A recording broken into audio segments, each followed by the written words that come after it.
Bibliomancy, where I get a book from my bookshelf randomly, dip in, find a sentence, and reflect on it. It's been a really interesting journey, partly just to reacquaint myself with so many of the books that I have, and almost always I go, oh, I must have a look at that again. None more so than today when I pick up The Best Supernatural Tales of Algernon Blackwood. It's a big book. These are just the best tales. He must have written a lot of tales. Interesting writer, Algernon Blackwood. Born about 1870, died about 1950, something like that. Last few years of his life became known as a television storyteller, but before that was just a writer who earned very little because he wrote about things that were just not in the mainstream then. He came from understandings of or connections with Hinduism, yoga, altered states of consciousness, all of this sort of stuff, which back in the first half of the 20th century was very much minority interest. But he ploughed his furrow and he wrote his literature, and it survives. There it is. Let's see what Algernon Blackwood has to tell me today. Let's go to page 242.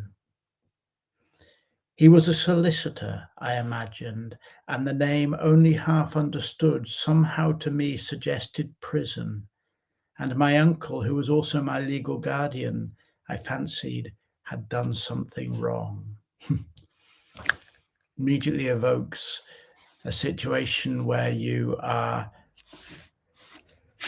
in a situation that you don't understand. It's almost dreamlike, isn't it? Situation where you don't understand and you only half get the name of someone. You imagine them to be a solicitor because you're not quite sure what's happening. I'm imagining a thick foreign accent where you're struggling to actually work out what is going on. His solicitor, half understood name. His very presence suggested prison.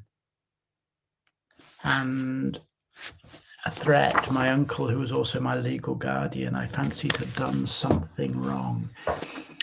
Something wonderfully drifting and amorphous, half understood, a suggestion of prison, an impression that an uncle had done something wrong.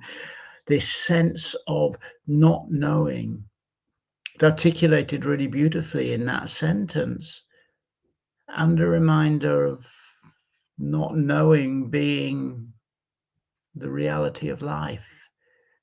We never know. We never know what will happen 1 moment from now. We take our best guess and we behave as if we have certainty, but we don't. We live always on the edge of the unknown.